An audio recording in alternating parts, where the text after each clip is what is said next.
So welcome back mga idol. So ngayong araw, isang malupit na tricks ay tuturo ko sa inyo kung paano manalo at kumita ng malaki sa Gcash sa paglalaro dito sa Puton Games. So bago tayo maglaro, bubunot muna tayo sa mananalo ng 100 Gcash sa ating last video na in-upload. Para makasali sa ating pag-giveaway, huwag mo kalimutan mag-subscribe, i-like mo lang tong video at i-comment mo lang ang iyong Gcash number.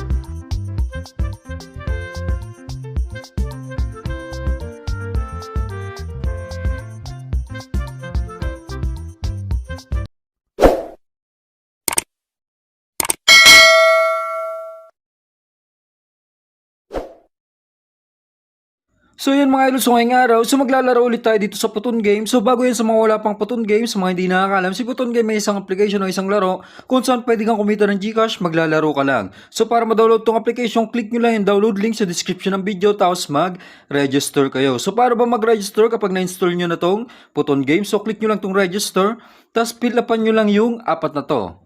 So dito sa mobile dyan may lalagay yung fully verified na Gcash mo dahil dyan lahat papasok ng cash out mo, dyan ka rin magkakash in.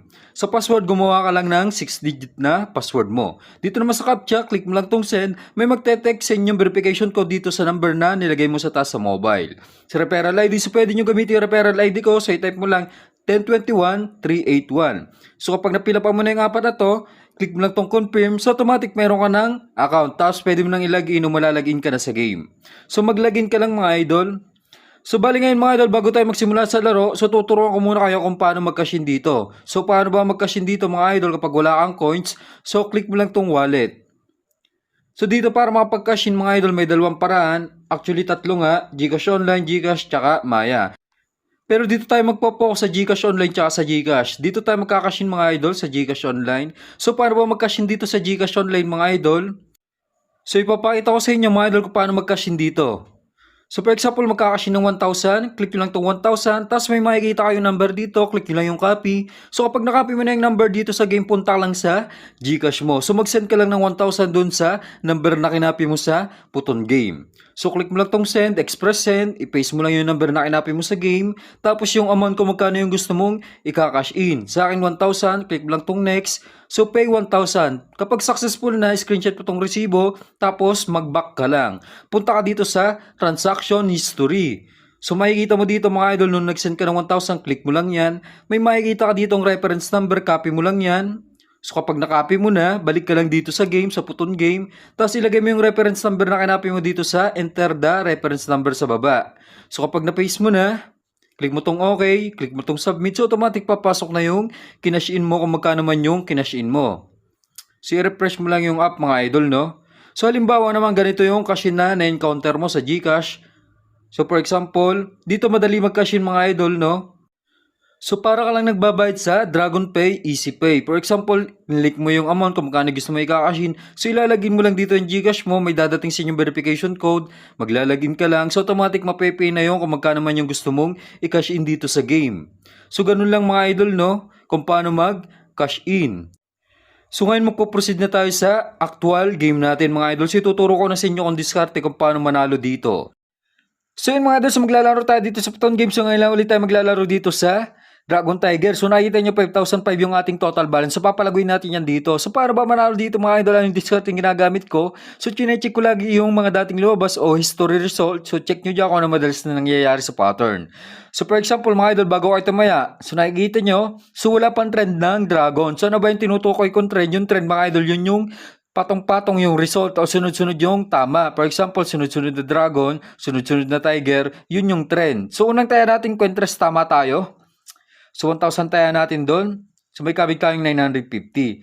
So total balance na natin 5,955. So nakikita nyo mga idol, matataas yung pattern ng Tiger. So ito palang mataas na Dragon hanggang 5 lang. So malaking chance na humaba tong Dragon na to. Malaking chance na magsunod-sunod yung result ng Dragon na to. So mag-stay tayo dito sa Dragon dahil puro trend yung pattern na pinapakita. So tingin natin mga idol kung tatama. So 8. So 3, tama naman tayo. So malalaking tayo natin 2,000. So mukhang nga haba nga tong dragon na to. So sasabayin lang natin tong dragon na to mga idol, no? Hanggat hindi nakakat yan, hanggat hindi nagtatiger, magda-dragon tayo na magda-dragon. So ganun sumabay ng trend. So nakikita nyo mga idol, tumataas na yung result ng dragon. So tiger pinakamataas niya sumagad. So malaking chance na sumagad din tong dragon na to. So 2,000 ulit tayo dito sa dragon.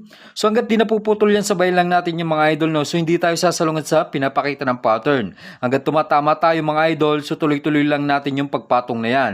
So tulad yan, tama na naman tayo sa S4.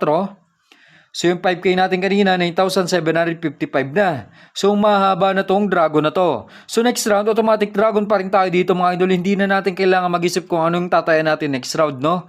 Dahil may pinagbabasihan tayo dito yung pattern. So nakikita nyo naman, humahaba na yung pattern ng dragon, nagte-trend na. So kanina, puro trend is puro tiger. So malaking chance na mag-trend naman ngayon is puro dragon. So Jack 9, so tama na naman tayo. So wala pa tayong talo mga idol, naka 4 hits na tayo. So total balance na natin 11,655. So mapaabot lang natin ng 15K o 20K yan. So okay na yan, pwede na natin cash out yung balance natin. O matalunan tayo ng isa, okay na yan mga idol. So malaking panalo na yan, kahit 5,000. So pwede na natin cash out yan para hindi tayo mabawian. So 2,000 ulit tayo dito sa dragon. Tingnan natin kung tatama. So yung queen, wag ka lang magkiking. So 7, tama tayo. So grabe mga idol, 5 bits na tayo, mahaba nga yung dragon. So sumaganda sa pattern yung dragon. So total balance na natin 13,555. So nakikita nyo sa pattern mga idol. So sumasagad na tong dragon na to. Malaking chance na humaba pa to mga idol, no? Kadalasan lumalampas yan. So dragon ulit tayo dito. So automatic yan. Hindi natin kailangan mahula ng pattern dito mga idol. Sabayin lang natin yung flow ng chart. For example, galawan is alternate. So mag-alternate ka. Kapag galawan is trend, so mag-trend ka. So tulad yan, tama na naman tayo mga idol. So 2,000, taya natin. So dragon na naman, sumahaba nga tong dragon. So trend yung galawan yan. Ito yung nasasabayan natin mga idol. So nakikita nyo naman, humahaba na, sumagad na, lumampas pa nga yung pattern ng dragon. So next round mga idol, so try natin mag-pass. So medyo nakakahalata na ako dito mga idol. So minsan kasi patibong yan, no? Sabay ka ng sabay, tapos biglang makakat. So try natin mga idol, hindi muna tumaya. So kapag nag-tiger to, okay na ako dito, hindi na ako maglalaro. So tulad yan, nag-tiger nga mga idol, no? So naputol na yung pattern ng dragon. So okay na ako dito, hindi ko na alam kung anong lalabas next round yan. So ikakashot ko na yung panalo ko. Magkakashot tayo ng 10,020. So may service fee dito na 20 pesos every cash out, kaya 10,020 para saradong o eksaktong 10,000 yung papasok sa GCash natin.